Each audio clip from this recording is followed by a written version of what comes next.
Hello everyone and welcome to the week 9 of the ECED 117.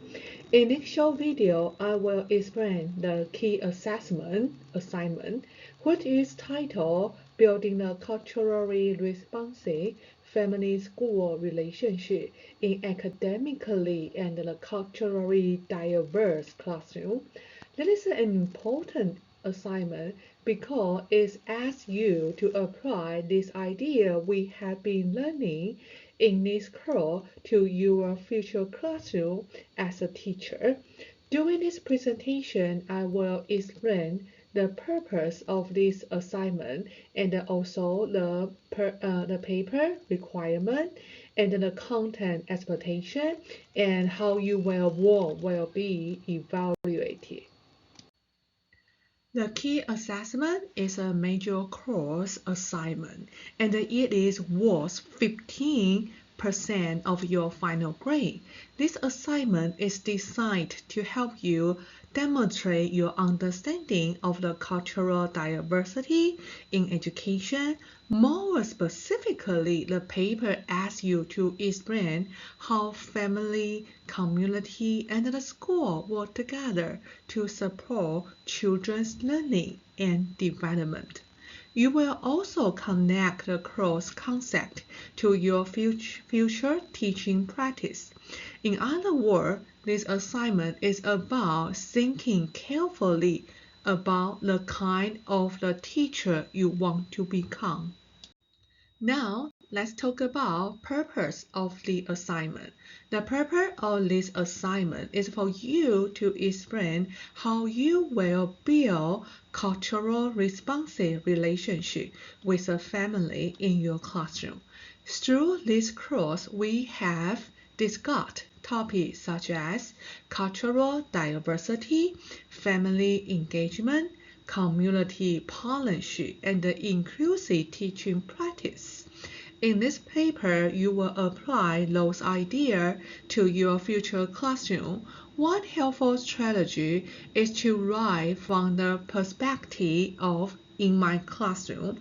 For example, you might write something like, in my classroom, I will create opportunity for family to participate in the learning activity. Using this perspective help you connect the theory to real classroom practice. Let's review the basic paper requirement. Your paper must be at least 3 full pages long. The 3 pages do not include the title page or the references if you use them. Your paper should be double-spaced, written in 12-point Times Roman font, and use 1-inch margin. You should also write in a professional academic language, similar to other papers you have written in the college course.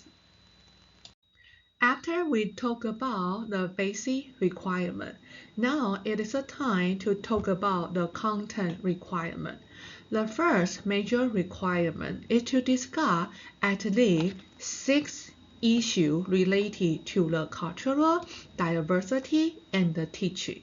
This topic should come from the idea we have explored in this course. Some examples include family involvement and the partnership, communication with the family, cultural responsive teaching practice, social economy diversity, language diversity, and the English language learner. And also, we also talk about special education and the inclusive practice.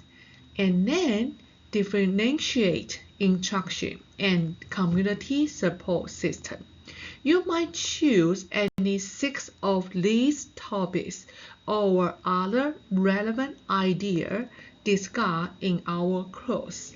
The important part is to explain why these issues matter and how teachers can address them in their classroom.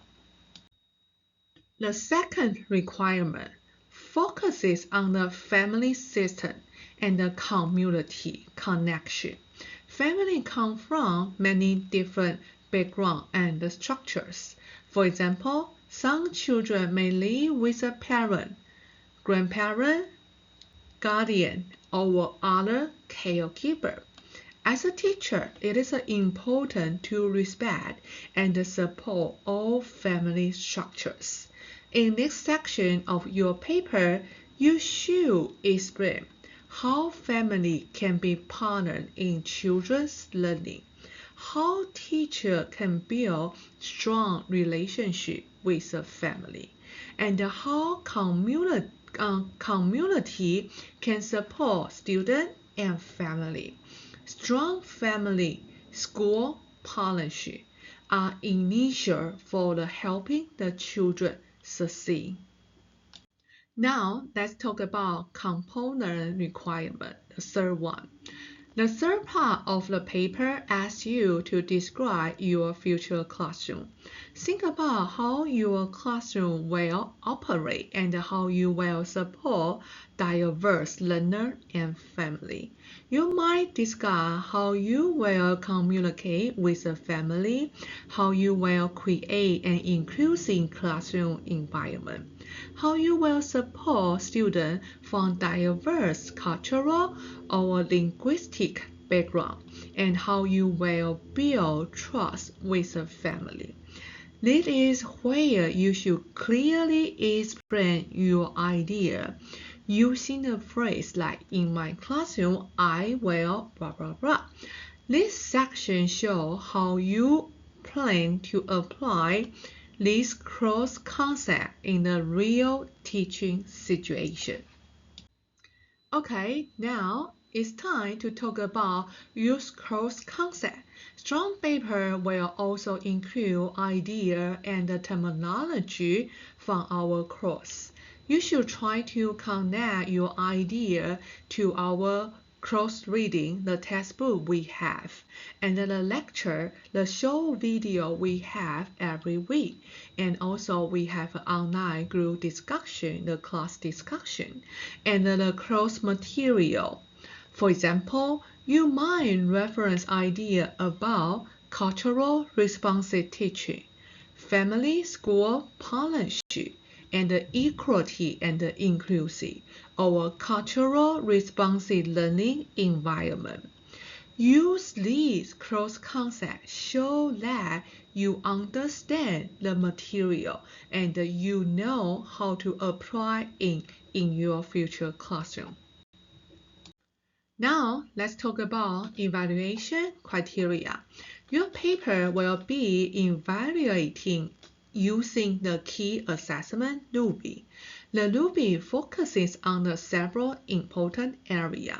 The first one, your understanding of the cultural diversity. Second, your knowledge of the family system and the community partnership. Third, your ability to apply this idea in your future classroom. Four, you know how to use the cross concept and the clarity and the organization of your writing. I strongly recommend that you review the rubric carefully before submitting it. Let's talk about submission instruction. When your paper is finished, you will submit it through D2L.